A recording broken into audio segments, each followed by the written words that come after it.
The best way I've heard to combat that a friend of mine describes his leadership this way. He says, my job is just to point to the horizon and tell everybody where we're going. So like if you're, leading, please have a clear and compelling vision of where you're going, right? Like, oh my goodness, please be really good at pointing to the horizon and telling everybody exactly where you're heading. Like, we're not trying to build consensus. We're trying to build a kingdom. So.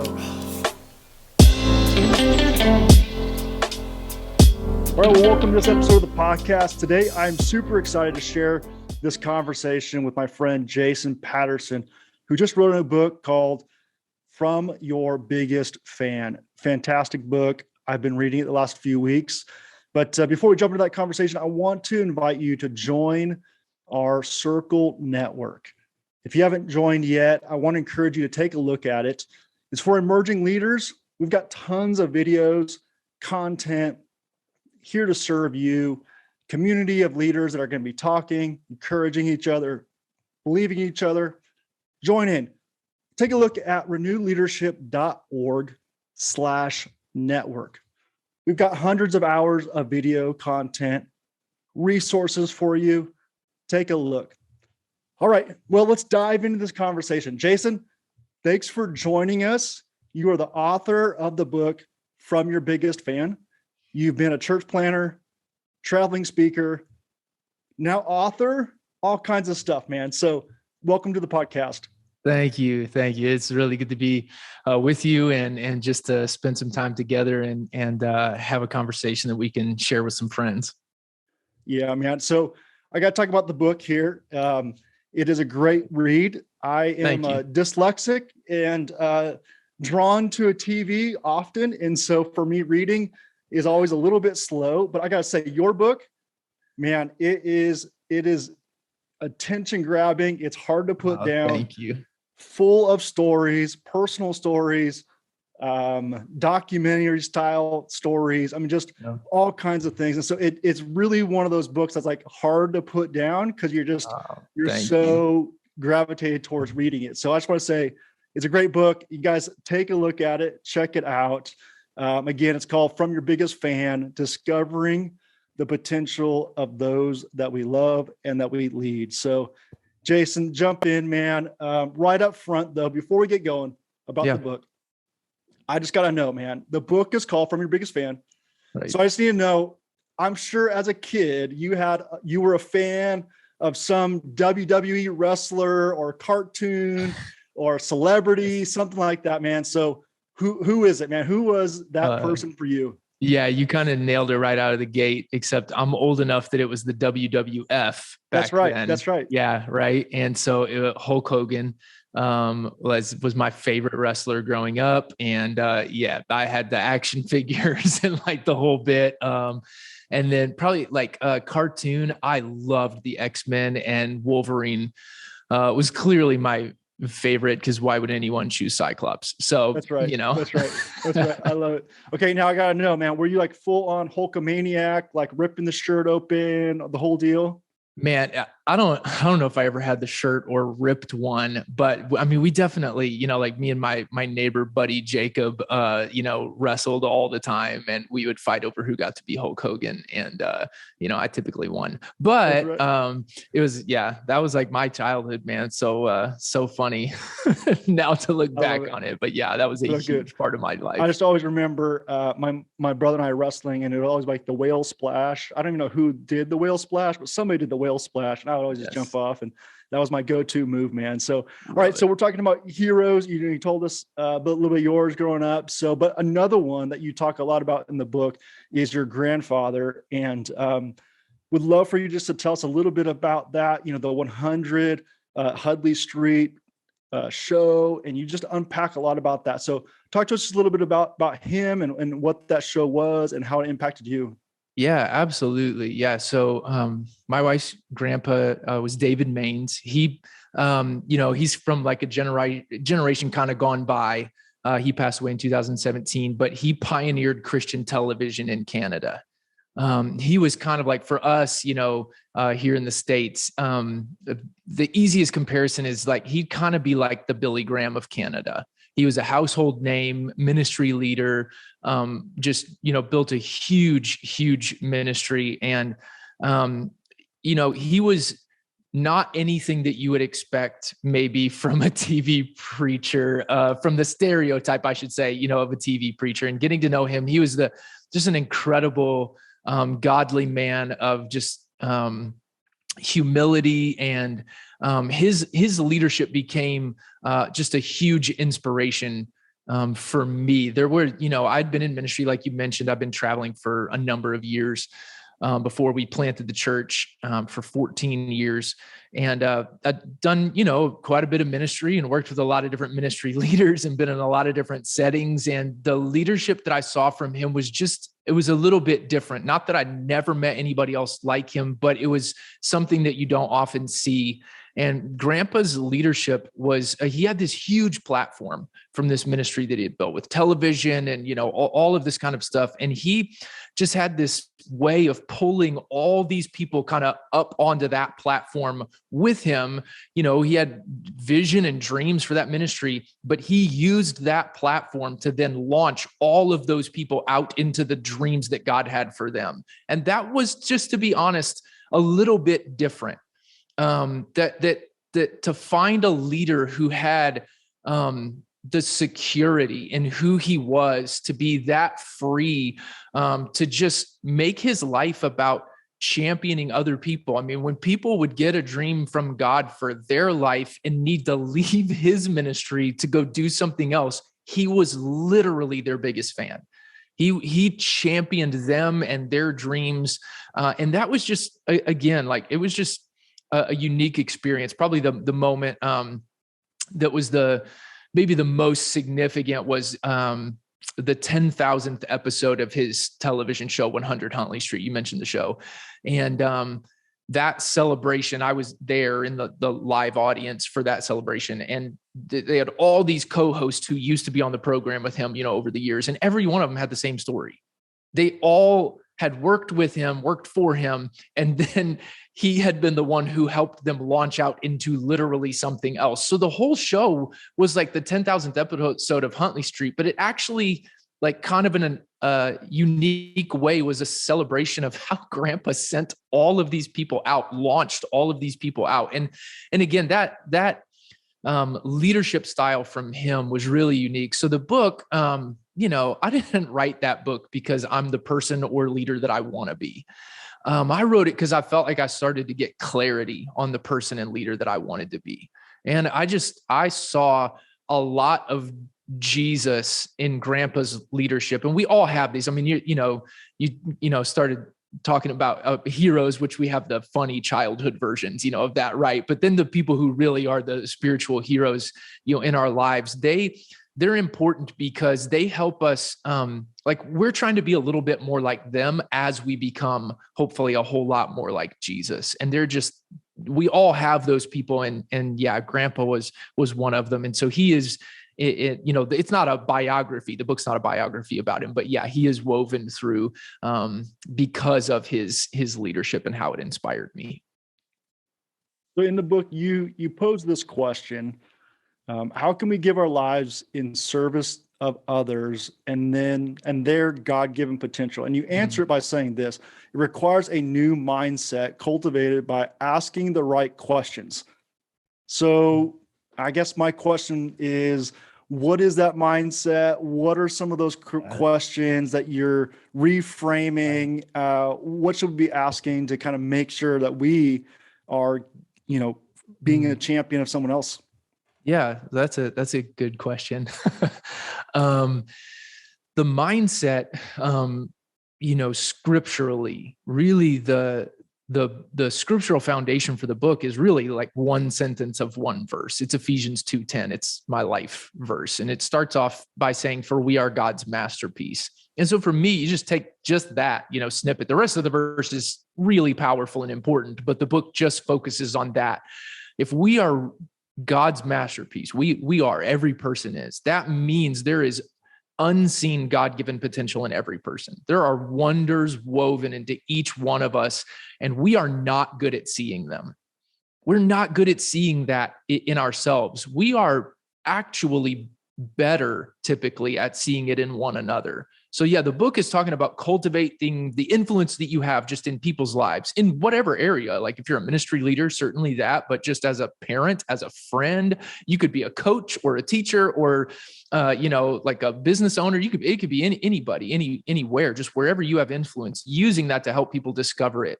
But in order, to be that person, you have to adopt a mindset that's based off that scripture. You have to adopt that belief that there genuinely is unseen God-given potential in every person. And then sort of like, again, in tandem with that, you have to adopt that you are someone who can do something about that.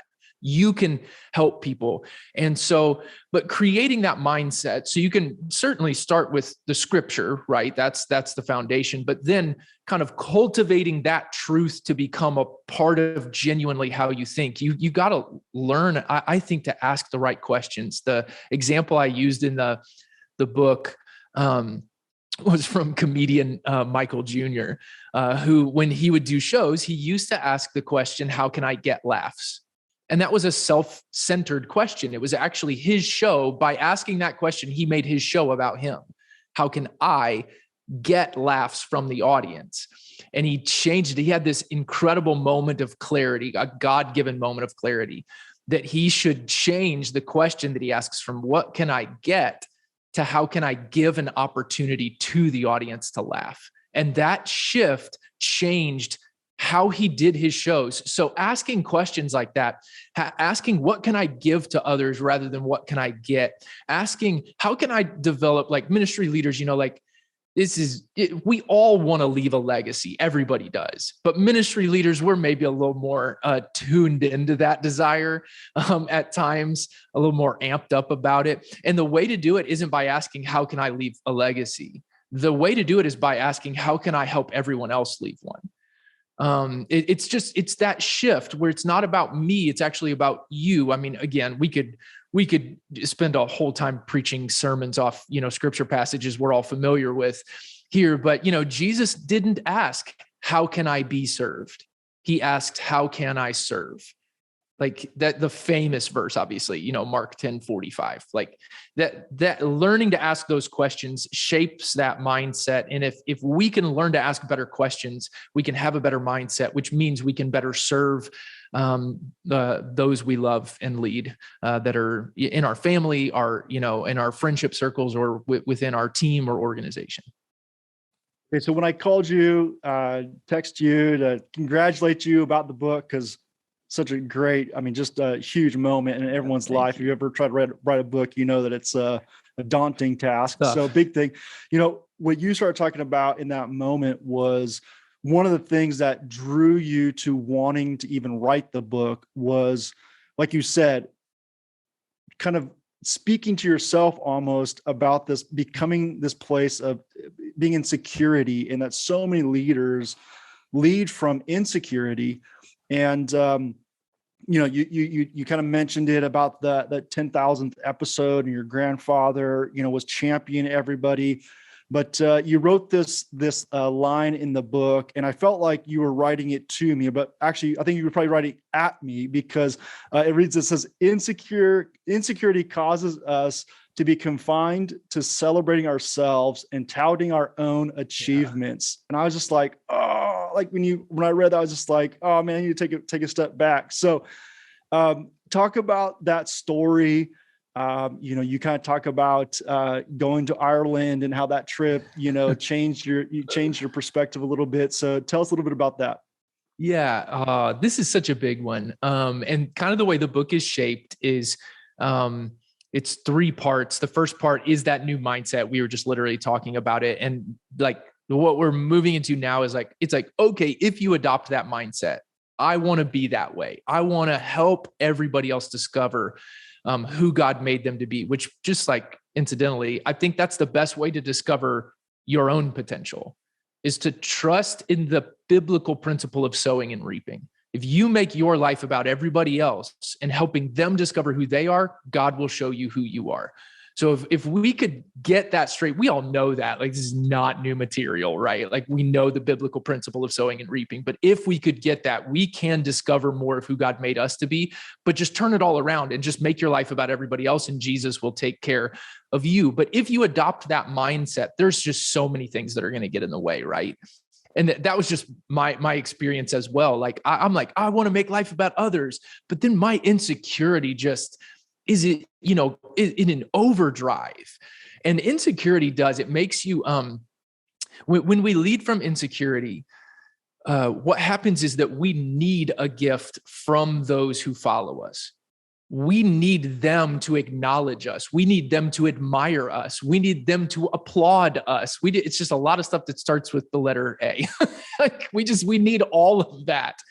And when we become secure, and again, like seeing Grandpa, the 10,000th episode, he has this huge ministry. But he didn't make it all about him. He just made it all about Jesus first and foremost, which is what we're all trying to do. But he was able to do it better than I had ever been able to because he was way more secure than I was. And that insecurity, Craig Groeschel said it this way. He said that when we lead from our insecurities, it's hard for anyone to win.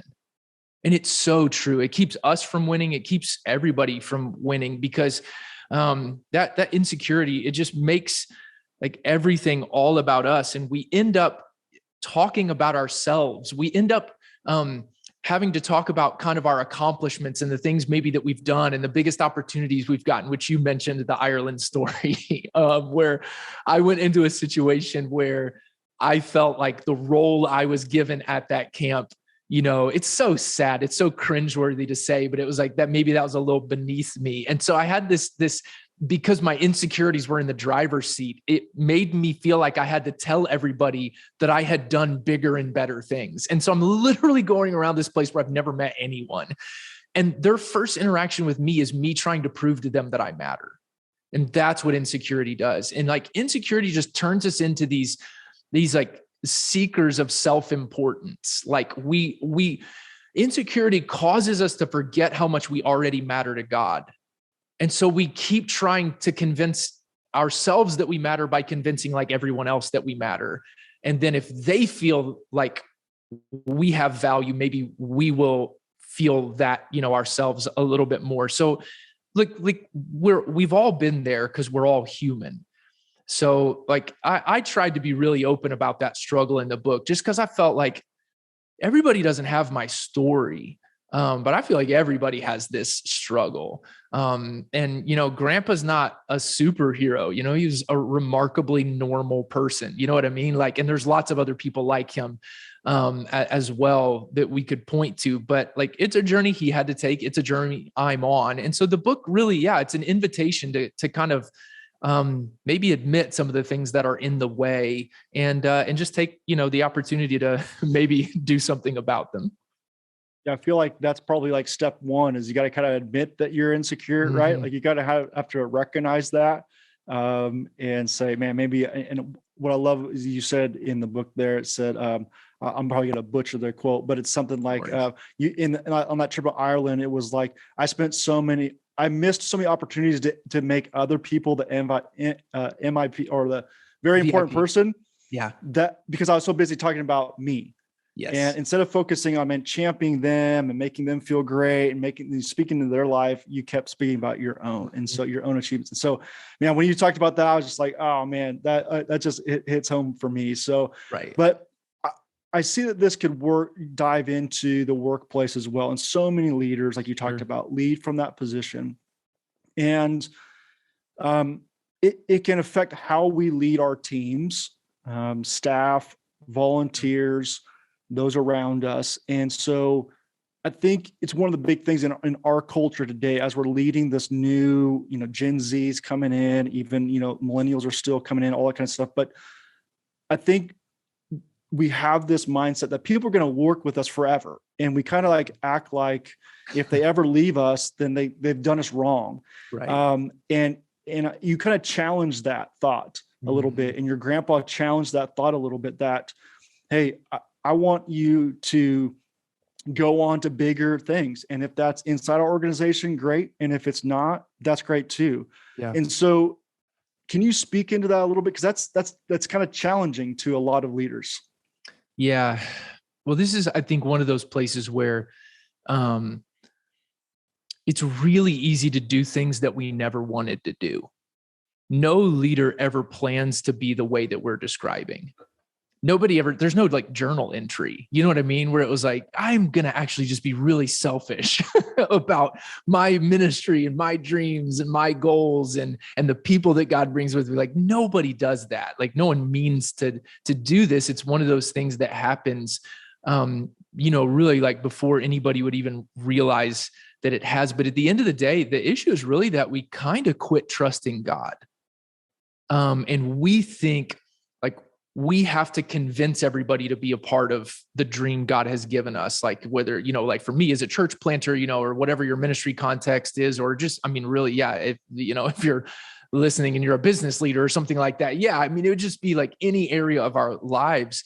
And we can get, again, just really, to a place where we're not trusting Jesus. So like the best way I have found to combat that like mentality of like, I have to convince everybody to be a part of this thing. I have to make sure everybody stays a part of this thing. Yeah. And if they leave, I'm going to get really personally offended.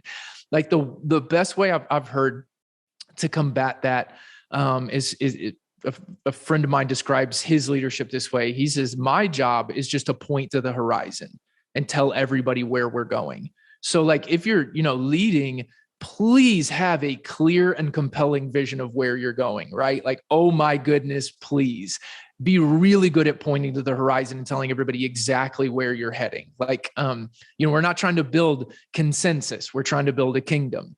So like, this is where we're going. Like, that's really fine. But then this is what he says. He says, I don't spend any time trying to get anybody on my page. I spend all of my time trying to get them on their page. And that is where the breakdown, I feel like, happens. We point to the horizon too often and say, this is where we're going. And then we spend literally all of our time trying to get everybody on our page. When if we would just stop that and just dedicate ourselves to getting them on their page, Jesus, I promise Jesus will make like their page. In some cases, it'd be like their page and our page go together. So we'll make the same book. But in other cases, like, their page, just to stick with that, metaphor, doesn't fit in our book, and they're not in our lives to help us accomplish the dream God has given us. What if God has us in their lives to help them accomplish the dream that God has for them? If we're leading in ministry, we have got to get to a place where we're okay with that and just accept it. And just like, we have to trust Jesus with our dreams and our vision and with the people that God brings alongside of us. So maybe they come into our organization for a season. Like, man, a season sometimes is all you get. But if you spend the season that they have with you, telling them where you're going, getting them, on the team and on mission, but then you spend your time trying to help them understand who they are and who God created them to be. And if God births a dream, and then if you're their biggest fan, here's the truth. They will follow your leadership for life, even if it's from a different organization. They will never leave your leadership. And that was the thing, just to kind of bring it back around to Grandpa, that blew me away, is these people hadn't worked for him for years. Some of them hadn't worked for him for decades, but they all followed his leadership still. Because he wasn't selfish. He wasn't self-centered. Now, like, again, let's be honest, he was not perfect. He could be really demanding at times. He could be a very hard person to work for because he was very driven. So the issue here is not demanding leadership. I think maybe that's a helpful point for people who are listening. The issue is selfish leadership. That's the issue. And one way to combat that, just again, to borrow that description of leadership, point to the horizon, tell everybody where where we're going, and then just spend all your time helping them to understand who they are. And if God brings them in for a season, whether short or long, that's just up to Jesus. And we have to ultimately trust that he knows how to put a team together, to keep our ministry happening. I think that's a good point, because I think when we can talk about this subject, it can almost feel like you have to be pom-poms waving, cheerleader, every conversation is just an encouraging or just a, man, you're awesome, whatever, but there has to be drive, sure. right? Yeah. There Yeah. needs to You can be driven. Yeah. Yeah. So, I mean, you want to speak to that just a little bit more, that tension there? Yeah, absolutely. You know, we still have to speak the truth in love. And that means there's going to be hard conversations. If our goal is for people to discover who God made them to be, that means they have to grow. And people can't grow if we don't have tough conversations. You know, if we can't talk about what needs to change or what needs to be fixed, like in them and in their life. But sometimes like this is, I don't know why, but it feels counterintuitive. People feel like, well, if I have too much positive, if I have too much encouragement, if I do cheerlead too much, then I won't be able to have those hard conversations and tell them what they did wrong. And I don't know why we think that way. And I mean, me too. Like I have felt that, but it's actually not true. Like that's what allows you. That encouragement creates the loving context in which you can speak the truth about when people need to change or when they need to, like, you know, dial back their own insecurities, you know, like when they, like, you can have those conversations. So yeah, the issue is I appreciate kind of the opportunity to clarify. I wouldn't want anybody to think that we're saying, don't be driven as a leader. Don't be a dreamer. That's not the point. It's just, please dream, please be clear about what God's asking you to do and invite people to be a part of it, but then just leave it up to Jesus, whether he calls them to or not. And if they're in your life to help you accomplish the dream God gave you, awesome. But if really maybe the only reason you're in their life is to help them become who God made them to be and accomplish the dream he has for them, like, we have got to get to a place where we're okay with that, because like Jesus has to be in charge of all of this, and not us. So be driven, be a dreamer. But there's room for all of the dreams, right? Invite people into the corporate dream God has given you, but hope and pray for an invitation into the personal dream that God has for others. So good. I think that for so many leaders, that is so important as we're leading staff, is to know, leading volunteers, leading teams. I think sometimes, I know for me, there's so many times when I'm talking with people and it's like, we invite them, hey, would you lead this small group? And it's like this infinite, it's like if they ever stop leading a small group, then they're like, yeah. And it's like, well, maybe they were only supposed to lead that small group for 2 years, right? As they grew, and then maybe they move on to something else, right? And so that, I think Andy Stanley talks about the fact that, like, hey, you may not work here forever, but I want you to have a great experience while you're working here, right? And how can we prepare you in this season for your next season? And looking at it through that mindset. And so the other thing too is, I think when we look at this book, sometimes, you look at the cover, you look at it, it's kind of like all happy and cheer, like, oh, sure. But you talk about pain. Yeah. And you talk about walking through seasons of pain. And that's part of this process as well. And you share some real personal stories in there as well. And that, you say, no one is exempt from difficult seasons in life, which leaves us to the question, what do we do with pain? So share some of those early days as a church planner and kind of discovering some of this in yourself. Yeah. That's it.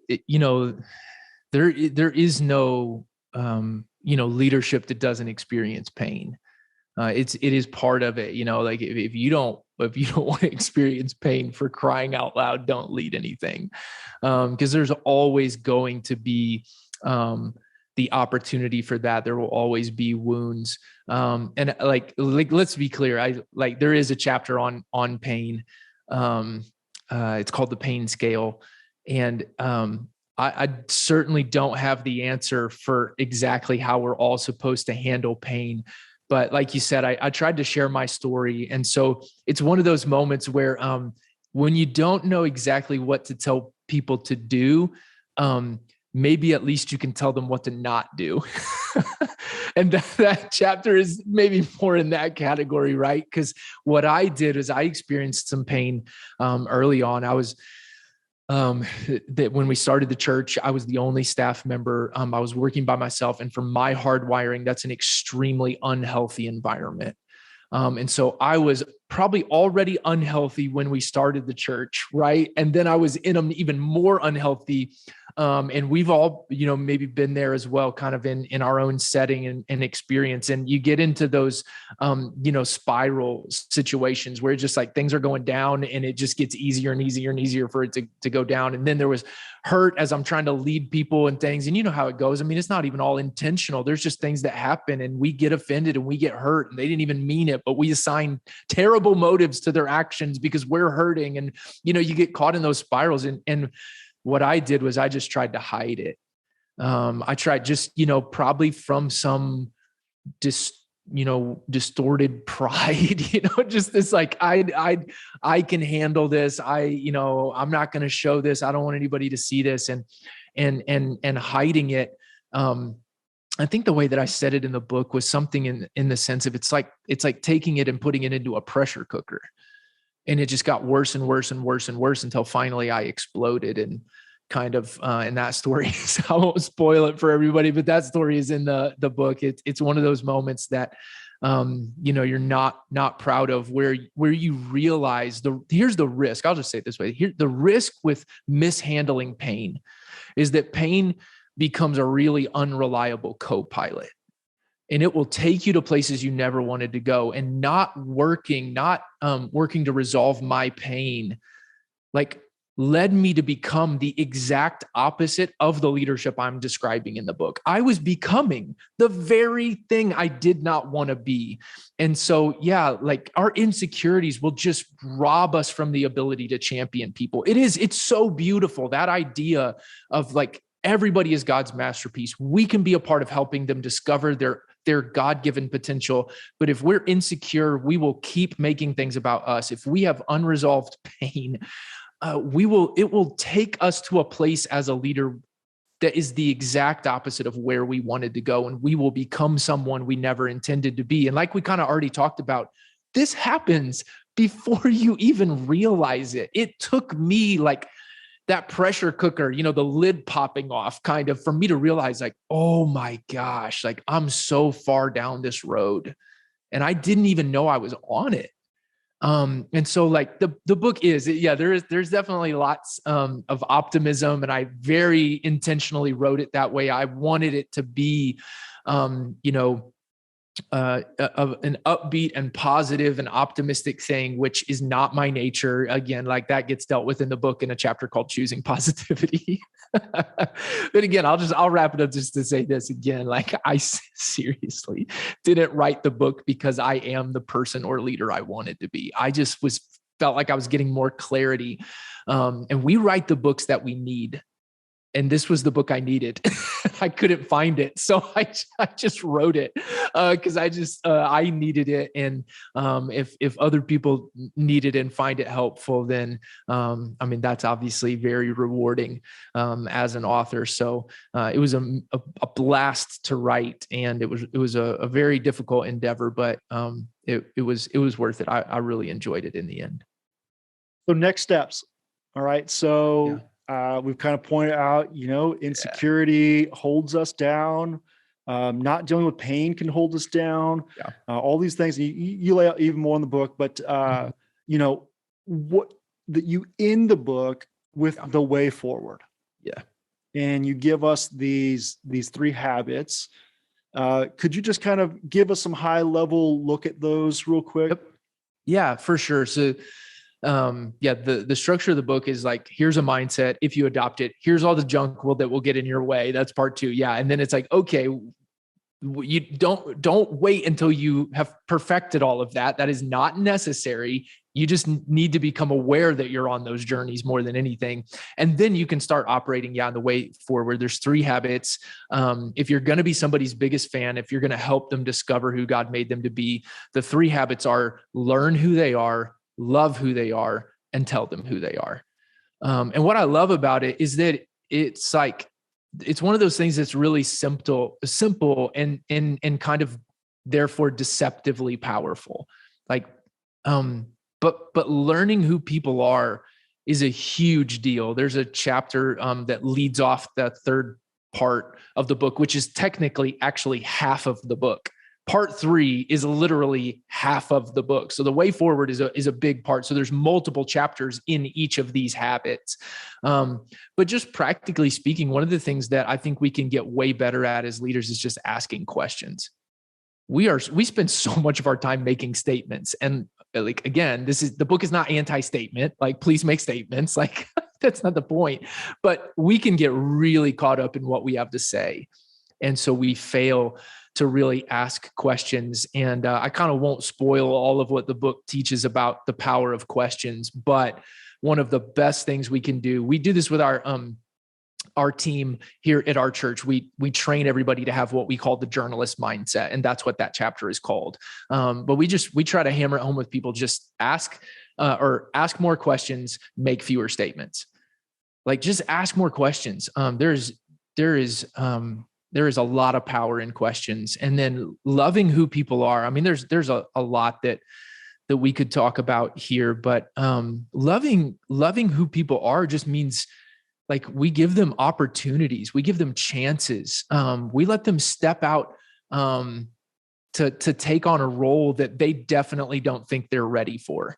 That's loving who people are. It's because I can see this in you. You don't want to step out and do this because you don't believe in yourself. So I'm going to believe in you, like, on your behalf, right? I'm going to believe in you until you can believe in yourself. I'm going to have confidence in you until you can have confidence in yourself. But you can't do that in the best way unless you give people opportunities. So in your organization, in your ministry, in your team, like, how can you let people step up to something that they just absolutely aren't going to feel ready for, and just be there for them, whether they crush it or fall flat on their face. That's not the important part, to be honest, because there's lessons to be learned either way. But give people chances. And then the last habit is just telling people who they are. And the more we learn about them, the more we understand who they are.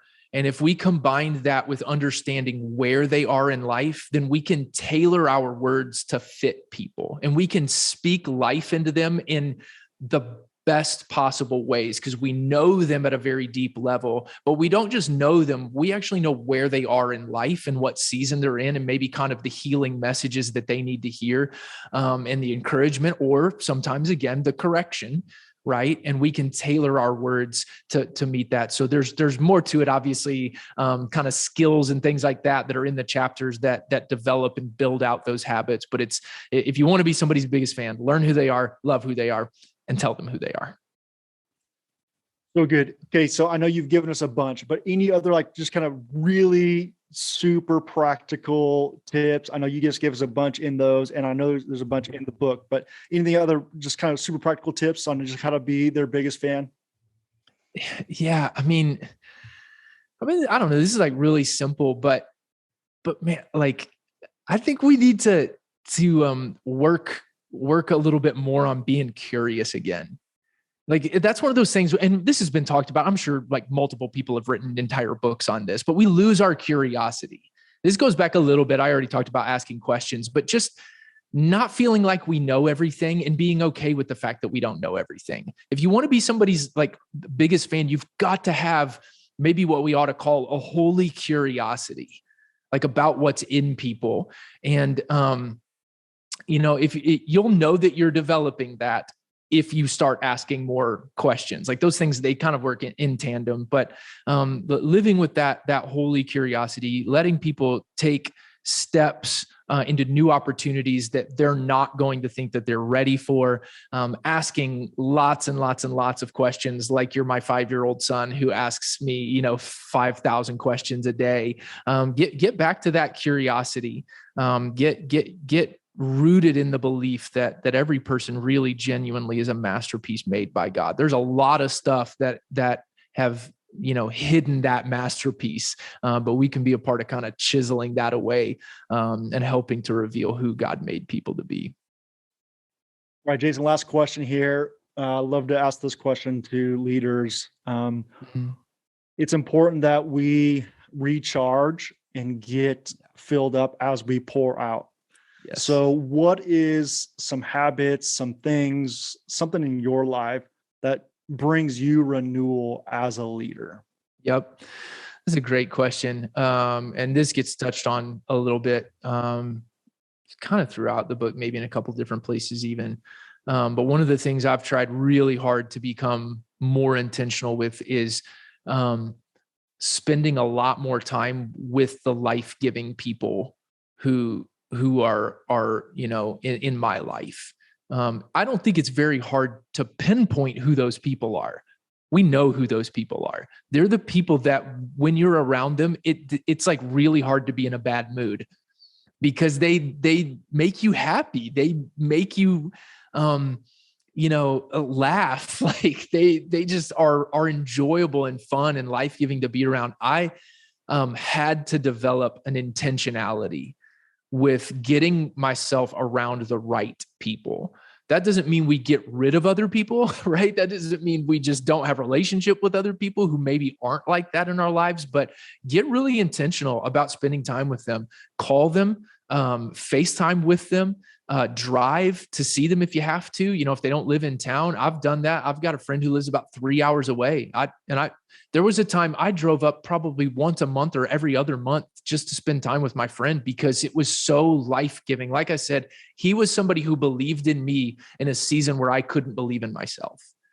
And I've taken it a step up from there. I've flown to be literally to be with people. It's even like overnight, like trip, like I'll fly out one day, stay one night, come home the next day. Just like, I realize that's a little bit crazy. And, people are like, I can't do that. That's fine. If you can't, then just FaceTime them and, thank God for iPhones. But, spend time with those people and just get around them and let them infuse you with that life and that love and that joy that they have.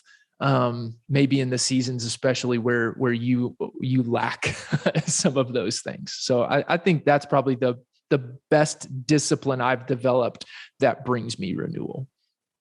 So good. So good. Guys, the book is From Your Biggest Fan by Jason Patterson. I want to encourage you, leaders, parents, business owners, pastors, friends, whoever, just get this book. It's going to encourage you. It's going to challenge you.